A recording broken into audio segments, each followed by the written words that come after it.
This is my review of the Apco split leg paramotor harness. Well, I've had this harness for a little over a year and a half. I've only put about 50 hours on it. The reason for that is it turns out it's not quite the harness that I was hoping for. When I first started looking into this harness, there were two things that really intrigued me about it. First of all, I was hoping for easier launching and landing and ground handling. Basically, my current I don't know if it's the frame or the harness, the combination of how those two interact, or maybe I just have the harness set up not quite right, although I've spent a lot of time tinkering with it to try to get it just right.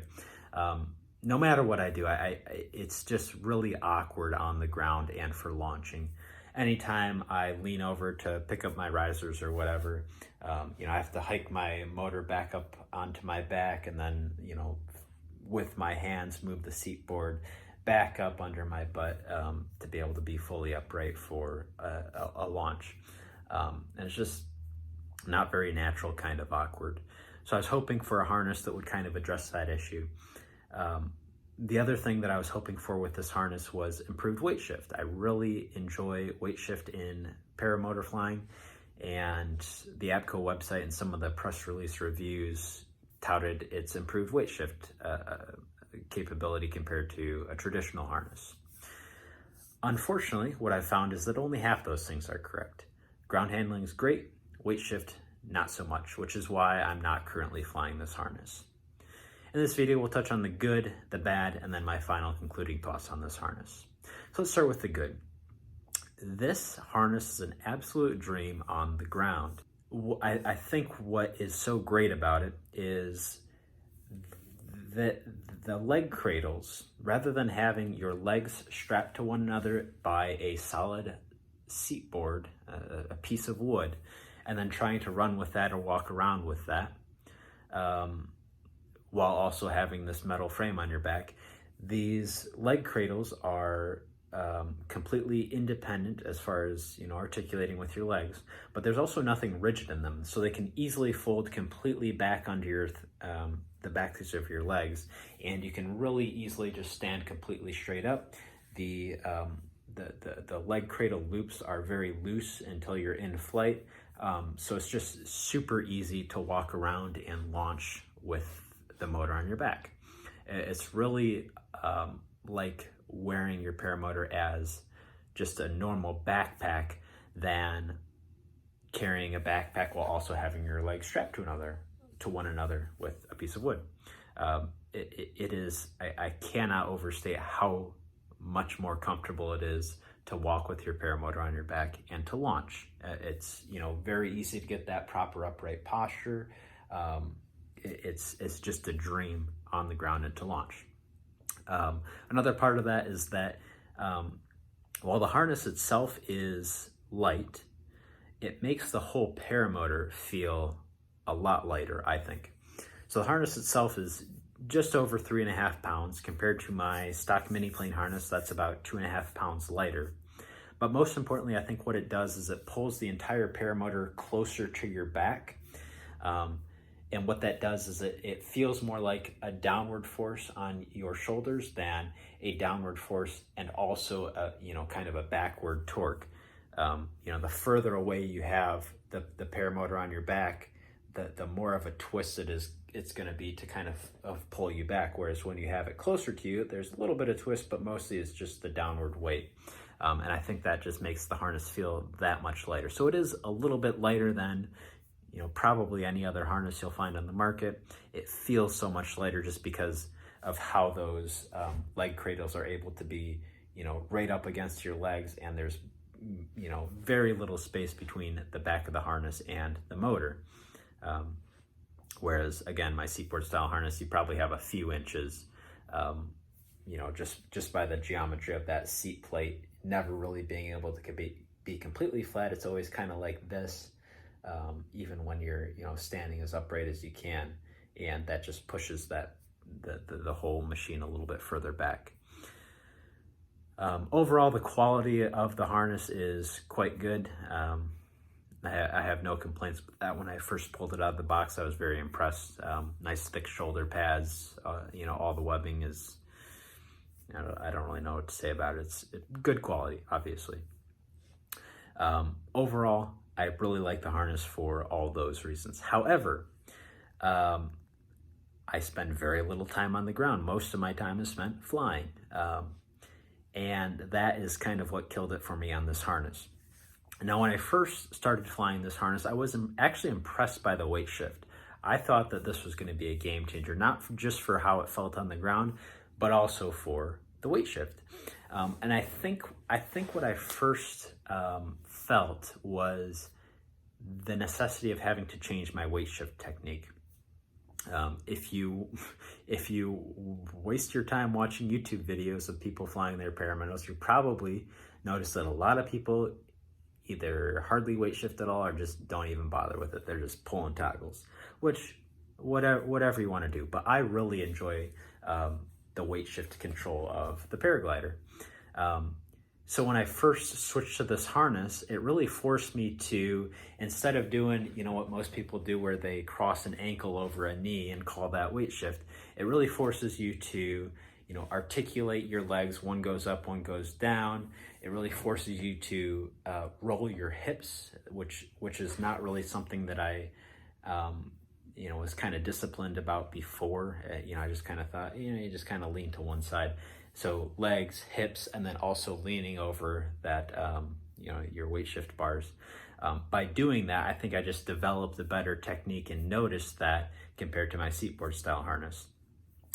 What kind of tipped me off that maybe I was wrong about that was I was listening to a Paramotor podcast, and someone with a lot of experience and whose opinion I value and respect was asked about the split leg harness, and he said that he had two complaints. It was uncomfortable, or at least not very comfortable for him, and that the weight shift was not great.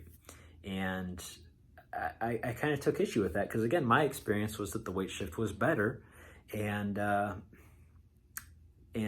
kind of what I had told myself was, even though I heard some people say that the weight shift isn't good, maybe they just don't know how to weight shift. But when I hear this guy saying it, I'm like, maybe I need to reevaluate this. So I actually set out on a video, the in-flight footage that you'll see on this video. My expectation was to show how much better the weight shift was with the split leg harness compared to the seatboard style harness. This was after I made the switch to the split leg harness and hadn't flown the seatboard style harness in a couple of months over the wintertime. And when I went from the split leg back again to the seatboard style harness using my improved weight shift techniques that I had learned through through the split leg harness.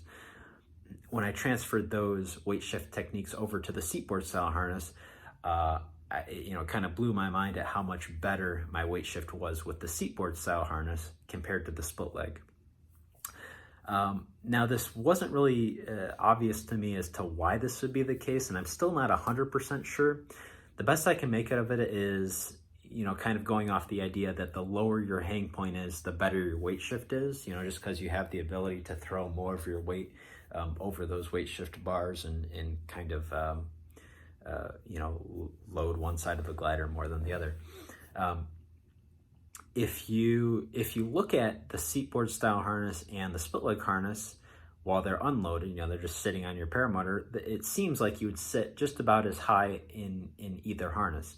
However, since the seatboard style harness is obviously rigid and the split leg harness is just kind of these floppy cradles, when you actually go and load those cradles, when you put your legs in them, it causes them to kind of to sink down a little, to sag, and you actually sit about maybe 3 inches lower on the split leg harness than the seatboard style harness. And this was something that I felt as well. Like, I felt noticeably lower in the split leg harness than the seatboard style harness, so that felt a little bit weird. But just the fact that you sit lower, I think, really has a big effect on the weight shift authority. The other thing that you'll hear as a common complaint about the split leg harness is comfort. A lot of people say that it's anything from uncomfortable to painful. In my experience, The painful comes from not having the harness adjusted correctly for you, and the discomfort, there's some merit to that. Although again, there is some adjustability that you can use to kind of minimize some of that. When I first started flying this harness, I had the harness adjusted so that I would sit as high as possible. So basically these shoulder loops, I wanted them to basically start right at my neck instead of be further back, basically so that I could sit higher up. Unfortunately, this harness has some side webbing that is at least higher than, for example, my mini plane harness. So that when I had the harness adjusted to have me sit higher, that side webbing was digging into my armpits, and it took me a while to figure out why my armpits were hurting so much after flying. Even wearing a jacket and a sweatshirt, after about 20 minutes of flight, it just became really too painful to be able to enjoy flying anymore. So once I got that sorted out, I was sitting a little bit lower, but that became a complete non-issue. But I think that the biggest issue that people have with this harness is those leg cradles. So when you sit in these leg cradles, you'll notice two things. First of all, since there's nothing rigid in these cradles, the sides of your thighs are being squeezed. The other thing you'll notice is since each of these cradles is suspended by the end of your weight shift arm, it kind of forces your legs, instead of being kind of straightforward like with your seatboard style harness, they're kind of spread, and that part's not necessarily uncomfortable, it just feels kind of goofy. Now these cradles have two straps that you can use to adjust them. So they have this lower strap and then they have an upper strap. The lower strap allows you to basically force your legs together, which is a little bit more comfortable if you're doing just like a cross country and not doing like aggressive weight shift. You're just kind of like cruising along and want kind of a more comfortable seating position. The other thing that you can do is you can tighten these straps from the top of the leg cradles, and basically what that does is normally the cradles will be like this, and then you tighten these straps and it pulls the inside, basically your inner, the part of the cradle that touches your inner thighs. It pulls those closer together and basically just loosens the grip of the cradles on your thighs. That definitely makes it a little bit more comfortable, especially for the longer flights. However, when you tighten both of those straps, it really pulls each of those leg cradles together and kind of defeats the whole point of the split leg harness, in my opinion, because now you have these, what were previously individually articulating leg cradles, they're now basically kind of strapped together as one, and you lose some of that weight shift authority a little bit. It doesn't have a big effect on the ground just because of how loose those cradles are, but in the air, it definitely kind of forces those cradles to act as one instead of individually articulate. Overall, I really didn't have a big issue with comfort in this harness. There's a ton of adjustability, so it's important that you just get it adjusted correctly for you. Now, my final kind of smaller issue with this harness is pockets. It doesn't come with any pockets. For my mini plane harness, it has a fairly large pocket on each side and then a huge under seat pocket. And I carry tools, wallet, keys, phone in those side pockets. And then if I wanted to, I could carry a glider bag or snacks and water or whatever, under the seat. And, tons of storage on that harness. For the Apco split leg harness, there's zippers on each side of those leg cradles on the outside. And what you can do is you can add a side reserve container on either side or pockets on either or both sides. The pockets are $50 a piece. It was never worth it to me to add those. I just would carry stuff on, a jacket or whatever. It felt kind of goofy having so much crap on a jacket, but it certainly worked. The other kind of smaller issue that I have with the pockets is they zip on the bottom, but then there's a strap that goes over your weight shift arm to support the pockets, and that just seems like kind of not a super elegant solution. I had kind of, the one thing that I was worried about is, if I have these pockets zipped onto the side of these cradles, I was worried that it might affect kind of the ground handling of it, and that would kind of really defeat the biggest advantage that this harness has.